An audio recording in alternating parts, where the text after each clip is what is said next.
Good afternoon. Thank you for coming here today. Prior to coming down, we had the opportunity to visit with the family of Ms. Torrey, which this press conference is about. It's one of those things that, when you meet family members and you see the stories that have been told about her, it brings it to another level of disappointment because you realize that from our perspective, we're investigating a case, but there are real lives, real families that are impacted by this kind of violence. I'll give you a brief overview before I get to the highlight of today of how we actually got here. On March the 17th at approximately 1:06 p.m., officers responded to 753 James Street at the Skyline Apartments for a status check on a 93-year-old woman identified as Connie Torrey. Upon arrival at the apartment number 1209, Ms. Torrey was discovered deceased and deemed the victim of a homicide. An immediate investigation ensued by our CID Division Homicide Unit, working closely with the Onondaga County District Attorney's Office. Our investigation has led detectives to believe that Ms. Torrey was killed on February the 26th of 2021. As a result of our efforts, a suspect identified as Victoria Affett, date of birth of 1/28 of 98, was identified as our lead suspect. On today's date, a felony complaint was issued for Ms. Affett. She is charged with murder in the first degree, an A1 felony, burglary in the first degree, a Class B felony. She is in jail where she was since, I believe, February the 28th of this year on unrelated charges. One of the things that I think that is critical to mention here as it relates to the Ms. Affett already being in jail is that at a minimum, I think that our entire criminal justice system needs to take a look at this case from a totality of circumstances standpoint. One of the questions that I think that any objective person will come to is that why would she be out on the street given her extensive criminal history?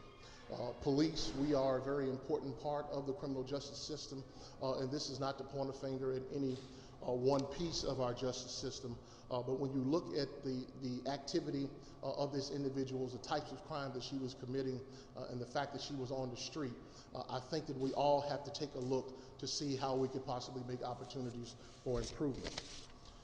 I would like to thank the men and women of our Criminal Investigation Division.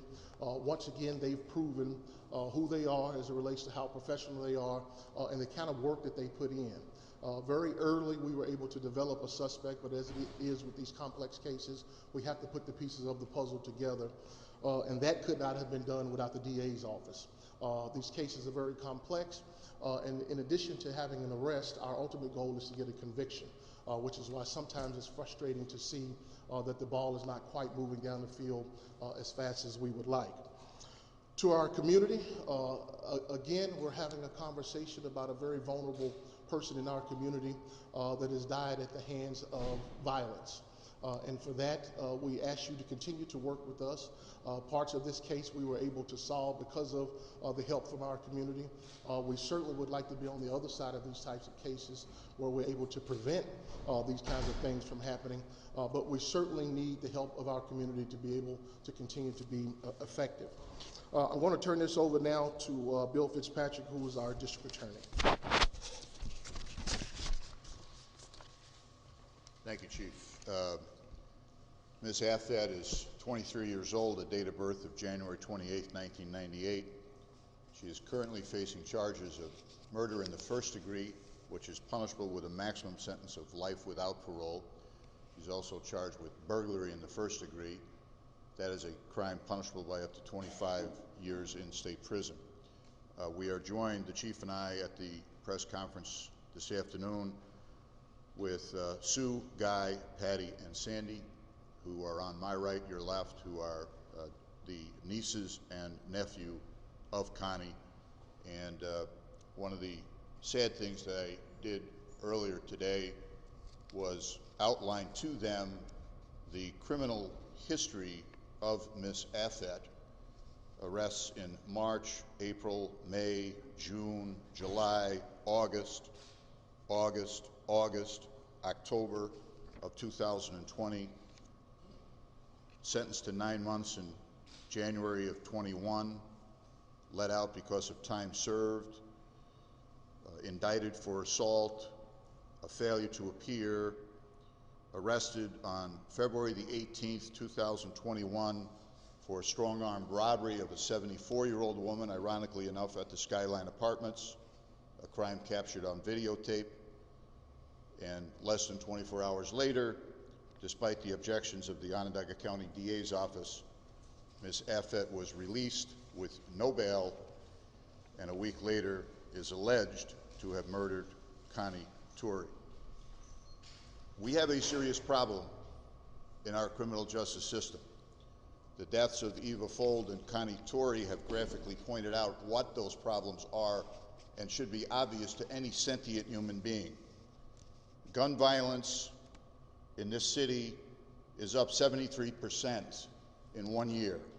Homicides by gun violence are up 117% in 1 year. Homicides in general have increased 44% in 1 year. In the last several months alone, 11 people have been arrested for gun offenses in the city of Syracuse, and all 11 of them were released with no bail. 4 of them have already been rearrested on additional gun charges. Our thoughts and prayers go out to the Torrey family. As I've explained to Sue and Guy and Patty and Sandy, this is the first step on a long journey. My office and this chief will be with them every step of that way. I'll close by saying that probably for the 3rd or 400th time in my career, I stand in front of the media and give accolades to what I think is the finest urban police department in the United States of America. The men and women of this department never forget cases. I'm working on cases with them now that are 20, 30 years old. They treated this case as if Connie was their own mother, their own aunt. And that's the way they always do. And I'm very, very proud to be a small part of their success. Chief and I will take any questions that you have. Can you talk about the cause of death? The cause of death is under investigation by former Chief Medical Examiner Robert Stoppiger. He has already labeled this a homicide. He is reviewing further materials before he offers a final opinion. That'll be something that we will have nailed down by the time of grand jury. And when and if an indictment is returned, Doug, the cause of death will be listed in the indictment. Will you say anything about how Ms. Affett and Ms. Torrey may have... I'm sorry, I lost you at the end. Can you say anything about how Ms. Affett and Ms. Torrey may have ended up crossing paths? No, good question. The investigation is ongoing, as the chief said. No arrests as of right now have been made. We believe, based on the evidence that we have available to us, that Ms. Affett was the only person involved in the homicide. However, video has indicated that other people went into Connie's apartment for various reasons. If those people are cooperative with the police, and I've explained this to Connie's nieces and nephew, they will not be charged. If they obfuscate, if they lie, if they fail to cooperate, they will be arrested and charged with whatever crime I can levy against them. As I stand here now, we have no evidence that there was any previous relationship or knowledge of Ms. Affett by Connie. Is it possible that it was random, that Affett was just looking for someone to pick on? This was not a random homicide. Whether or not she targeted her, I think was something that will come out at the trial. So what then leaves the option? No history of a relationship, but no history of a relationship, but not random. How do you kind of fill the blanks there? We have video evidence indicating that the defendant followed Connie directly into her apartment, so that would take it out of the category of just a random slaying. You said no arrests. You mean no other arrests in addition to Affett? Correct. Okay. When you say video, would that have been indicted on the 26th, or would you believe? Yeah, we have, Syracuse Police Department have been reviewing videotape literally for days because don't forget, you know, this woman was there for several days, and we want to account for everybody's actions in and out of that apartment. What happened between February 26th and last week? You know, you just said that you've kind of been looking through those tapes. What can you tell us about that time frame? Between 26th and today, we have video evidence indicating that other individuals went into that apartment. They have been identified by the Syracuse Police Department. They're in the process of bringing them in for questioning. And I'll emphasize again, if they want to be cooperative, that's in their best interest. If they don't, they'll be arrested and charged with whatever crime I can prove against them. With this case, and then also with Eva Fold, what would you like to say to our most vulnerable and elderly in our community who might feel unsafe right now? I get upset at every homicide. I get upset at every loss of life. I've probably seen 1,000 of them in 40 years. I can remember every one of them, but I get especially frustrated and saddened at the death of the very, very young and the very elderly. And when I think about Connie and Ava, two people who devoted their lives, their entire lives, to teaching, to educating, just to loving their fellow man and woman, and to have them leave this earth in that way is heartbreaking to the point that I can't express it in words. We've heard that Affet had many run-ins with the law, arrested many times. It begs the question, if she was out and she committed an offense a week prior to this, are judges being too lenient? There is a rule in effect regarding a district attorney's ability to criticize a member of the judiciary. I do not want to run afoul of that rule. To be very clear, I have not criticized any judge during my comments today. The only thing I gave you were the facts. What you do with facts as a reporter is certainly up to you. Chief, can I ask you, because earlier you indicated that we need to address something in terms of the criminal justice system and how it operates, maybe in absence of the district attorney being able to comment in that regard. What do you have to say to the improvements that need to be made? Well, obviously we've just gone through bail reform. I think that everyone that looked at our criminal justice system at many different layers, we certainly, I think, agree on both sides of the aisle of the situation that there were opportunities for improvement. In no way, shape, or form am I saying that any one level of our criminal justice system is at fault for the death of Ms. Torrio. Ms. Affet is responsible for that. But I do believe that when we look at the criminal history of Ms. Affet, at a minimum, we owe it to the people that we serve that we take a look at what we put in place and see if we're getting our desired outcome. I believe that we'll always have extreme examples such as the one that we're here discussing today. So I don't want to broad brush anyone because people could say, well, where was the police when Ms. Torrio was killed? And we all have to look at that on what we could have done to possibly prevent this. But there are no question that we've provided you several examples of things that are concerning that we have to look to make sure that we are releasing the right people. And I think that individuals who are, through their behavior, committing violent acts in our city, that's who the jails were built for. And I believe you did indicate in listing all of the activity in the last year with Ms. Affet that you seem to be a bit puzzled that she would be able to be released and out, especially after the most recent incident within a week. I think when you look at just go back 12 months and look at her history, what she was being arrested for, how she was being released, the types of crimes that she was committing, and the fact that just before this incident, she had just assaulted another 74-year-old woman. Those are the kinds of things that you would hope would raise their head on the radar for someone to give this a level of scrutiny to get the kinds of outcomes that I think our community expects and deserves. If this was 2018, before the state's criminal justice reform, would Affet have been held?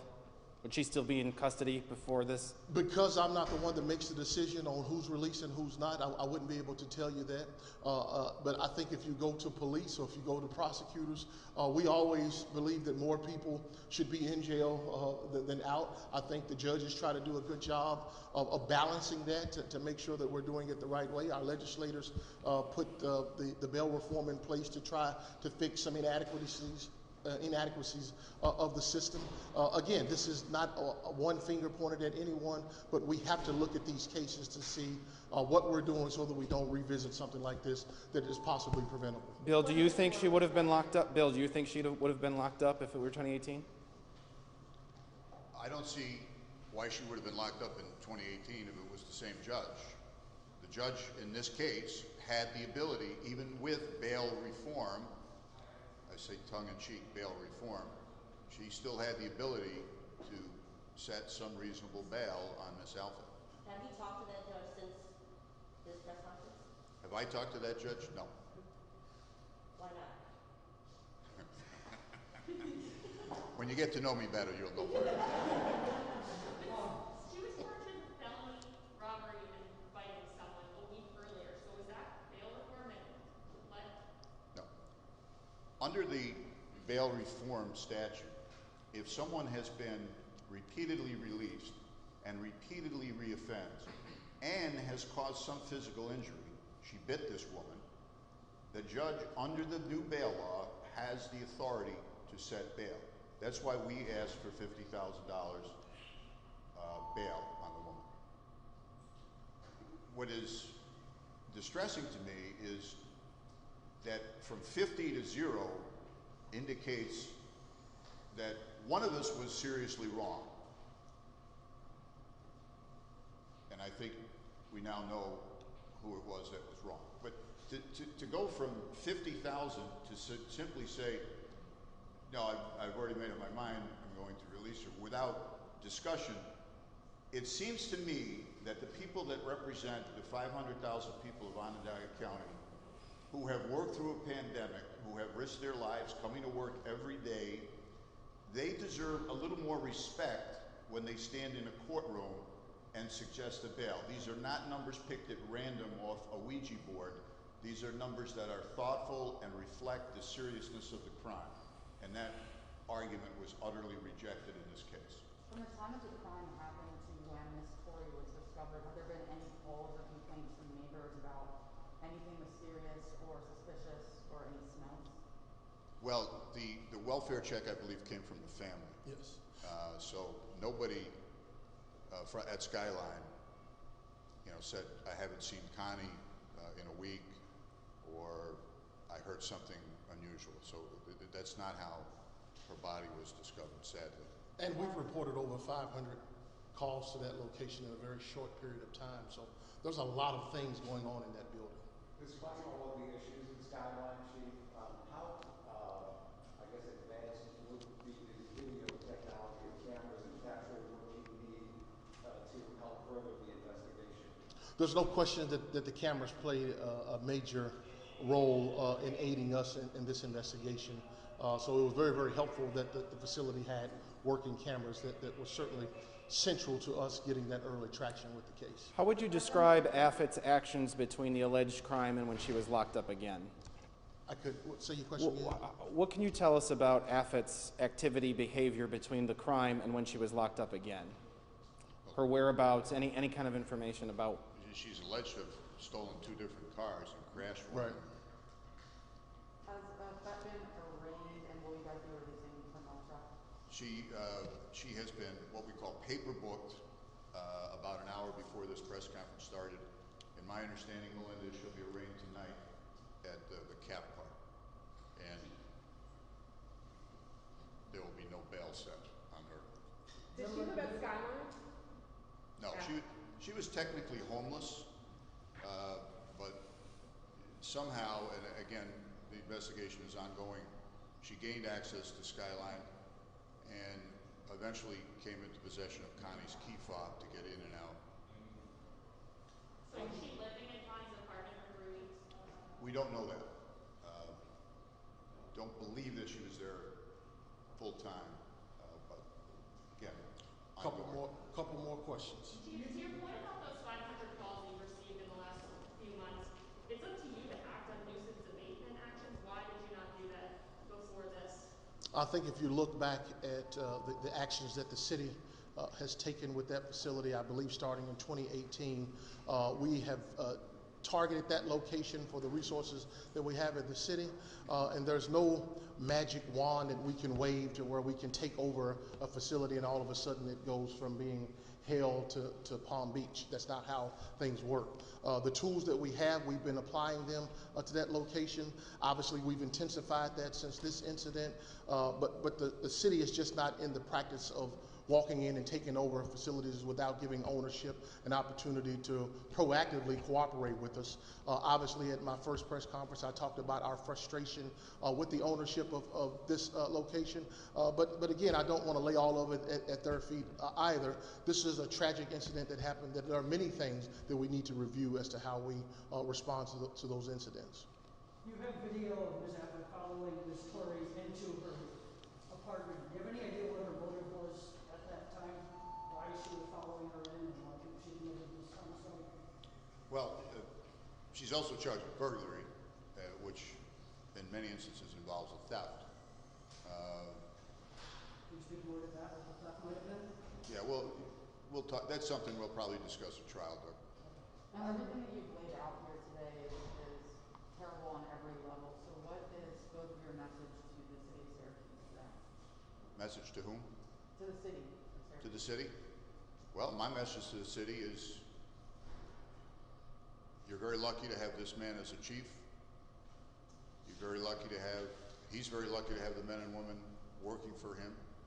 I've seen firsthand for 40 years how they investigate cases. They've gotten better every case I've ever worked with them. They treat it like it was a member of their family. And we're in a tough time with a pandemic. Suicides are up, drug overdoses are up, crime is up. The question that was asked earlier about, did anybody from the Skyline call the police and say, I haven't seen Connie? I just kind of got sad thinking about that. Got to look out for each other. That's my message to the community. And my message would be, first of all, I think that our city is reflective of some of the times that we're seeing in other cities across the country. Specifically, urban communities, we see violence far too often. I can tell you that much of the success that we have had from an investigative standpoint has been because of the professionalism of our investigators and some of the cooperation that we get from the community, even though there are times when we're frustrated for the lack of cooperation from the community. In this example, we got a little bit of help. I would say to our community, if you have family members, whether they're old or vulnerable in other ways, make sure that you check on them. I do not believe that the city of Syracuse is one that every elderly person in our community needs to be a prisoner in their own home, but I think that we need to exercise common sense kind of practices to make sure that we're checking on our elderly family members and that they're doing things to not expose themselves to some of these crimes that happen in cities. And then lastly, just continue to ask you to pray for the Torrey family. This is the beginning of this long road for them. We've made a arrest, there may be more, but now we have to focus on getting a conviction. And even after all of that, they'll never have her. So keep them in prayer and hope that we don't have another incident happen like this where a family has to experience something like this. Thank you all. Thank you all.